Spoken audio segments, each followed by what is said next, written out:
আধার ওই কবরে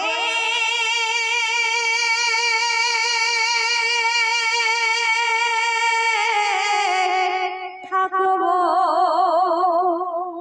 কেমন করে। এক দাদা ভাই যখন ইন্তেকাল করে গিয়েছে, যখন হাসর মাঠে সবার বিচার হবে, সেদিন আল্লাহ পাক এই সব যুবকদেরকে ডেকে বলছে, তুমি সারা বছর ধরে তোমার বিবি বাচ্চা বাপ মা ভাই বোনের মুখে আহার জোগানোর জন্য তুমি খেটে এসেছো, আমার ইবাদত করতে ভুলে গিয়েছো। আজকে তুমি যদি একটা নেকি এনে আমাকে দেখাতে পারো, তাহলে তুমি জান্নাতে যেতে পারবে, তোমার একটা নেকি কম পড়েছে। তো সেই একটা নেকি আনতে কোথায় গিয়েছে, সেই উদ্দেশ্য করে শায়র লিখছে, শুনুন। আধার ওই কবরে থাকবো কেমন করে, কবরের ভয়াল হাসরের ময়দানে, কবরের ভয়াল হাসরের ময়দানে আজ বর্ণনা যাই করে। আধার ওই কবরে থাকবো কেমন করে,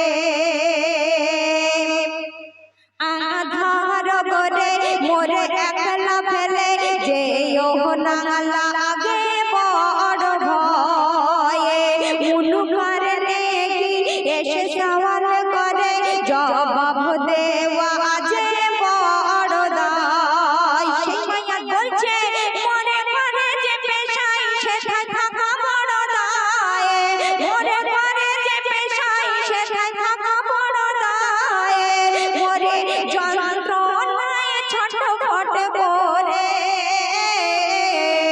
আধার ওই কবরে থাকবো কেমন করে। ওই আধার ঘর এত ভয়ানক, যদি কারোর আমল ঈমান ঠিক থাকে, সেই আধার ঘর তোমার জন্য ফুলের বাগান হয়ে যাবে। আর যদি না তোমার আমল ঈমান ঠিক থাকে, সেই আধার ঘর তোমার সঙ্গে কি করবে, সেই উদ্দেশ্য করে শায়র লিখছে, শুনুন।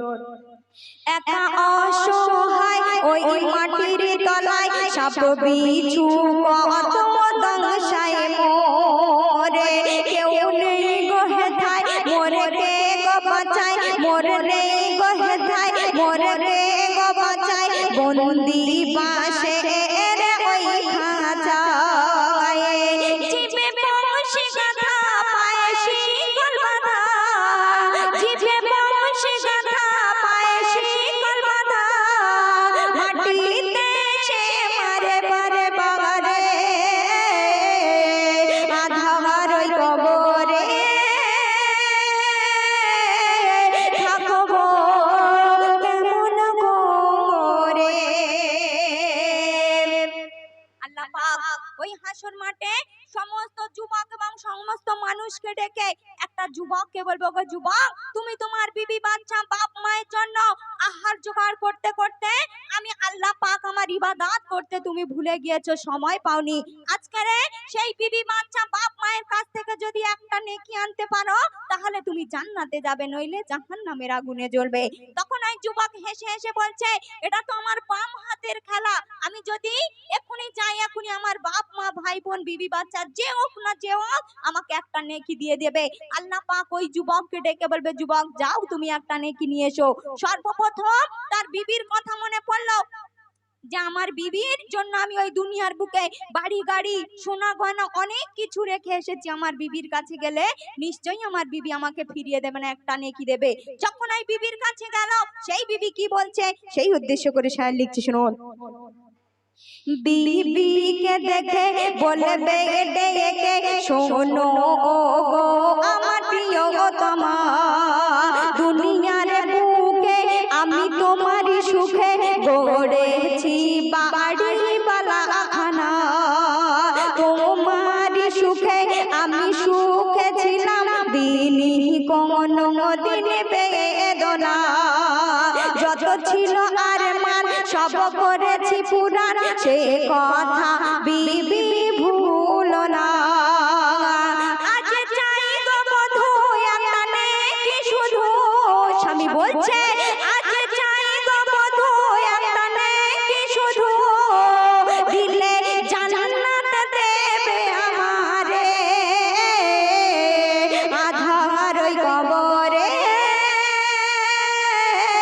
থাকবো কেমন করে।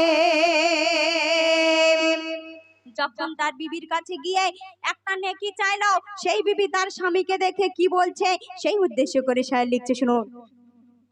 সব শুনে পরে মান বিবি করবে বয়ান, দূর হয়ে যাও কেন করো পেরেশান। না আমার কোনো স্বামী ছিল না, আমি কারো বধূ ছিলাম। বিবি বলছে আমি নিজে তোর পাই জান্নাতের আশায়, আমি নিজে তোর পাই জান্নাতের আশায়, বলে তাড়াবে দূর দূর করে আধার কবরে থাকবো কেমন করে।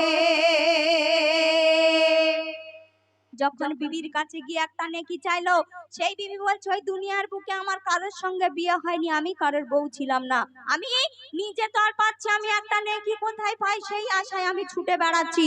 যখন এই কথা বলে স্বামীকে দূর দূর করে তাড়িয়ে দিল, সে কাঁদতে কাঁদতে যখন রাস্তা দিয়ে হেঁটে যাচ্ছে আর তার মনে মনে বলছে যে ওই শীতের রাতে আমার মা জননী আমাকে সব থেকে বেশি ভালোবাসতো ওই দুনিয়ার বুকে, আমার মায়ের কাছে গেলে নিশ্চয়ই আমার মা জননী ফেরাবে না, কেননা ওই শীতের রাতে আমার মায়ের গায়ে যদি আমি প্রস্রাব করে দিতাম আমার মা জননী আমাকে ফেলে দেয়নি, কারণ এ বুক থেকে নিয়ে অন্য বুকে নিয়ে আমার ছোট থেকে বড় করেছে, আমার মায়ের কাছে গেলে নিশ্চয়ই আমাকে একটা নেকি দেবে।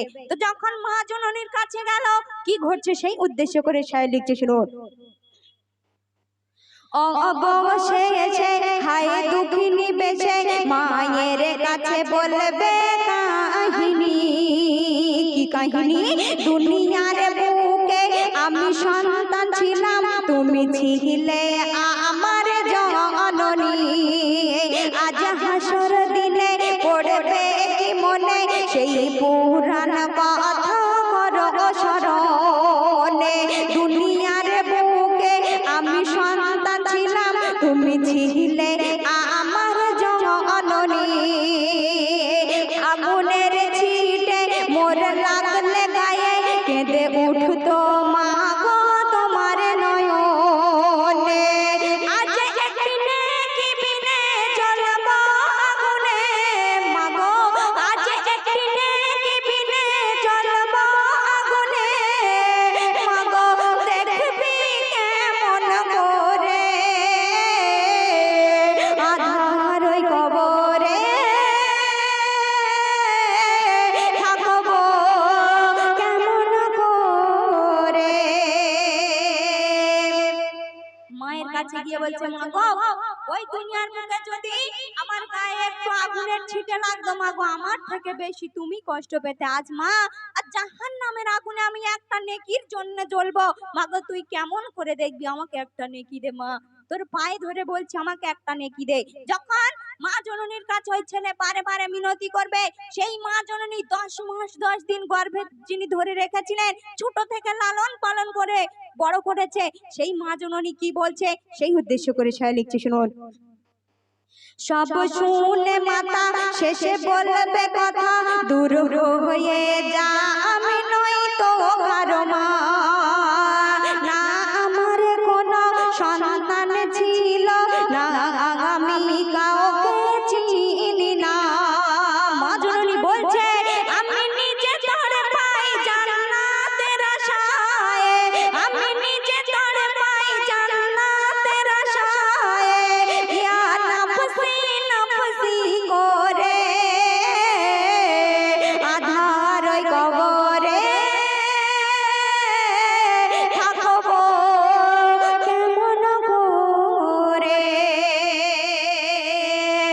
মা জননী যখন দূর দূর করে তাড়িয়ে দিল, আর কেউ নেই দেওয়ার একটা, যখন ওই যুবকটি কেঁদে কেঁদে যখন আল্লাহর কাছে ফিরে গেল, আল্লাহ পাক বলছে যদি ওই দুনিয়ার মধ্যে একবার যদি তুই সমস্ত কাজ করার পরে একবার যদি আমাকে আল্লাহ বলে ডাকতিস, তাহলে আজকে একটা নেকিও তুই পেয়ে যেতিস। তো এই দুনিয়ার বুকে যত আমরা টাকা পয়সা বাড়ি বালাখানা রেখে যাই না কেন, আমরা যদি একবার যদি না আল্লাহকে ডাকি, তাহলে আমরা জান্নাতে যেতে পারবো কি আমরা জানি না। তো শেষ কথায় কবি বলছে, শুনুন আরেকটু ভাষা।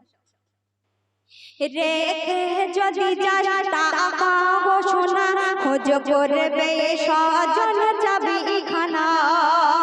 পড়ার কিছু নাই তুই তো মরালা, ভাববে না কথা তোর জামানা। দেখ ভেবে ও মন কি করবি তখন, দে ছেড়ে পাপের দুনিয়া। জীবনে একবার যদি ডাকিস খোদারে, জীবনে একবার যদি ডাকিস খোদারে, মোরে হাসবি খাটিয়ায় চড়ে, আধার ওই কবরে থাকবো কেমন করে। চন্দ্র শুনবেন, বিচার দিবসে কেউ রবে না পাশে, সব নিজ ভাবনায় নিজে রবে। ঈমান আমল যার সঠিক রবে, সে খোদার জান্নাত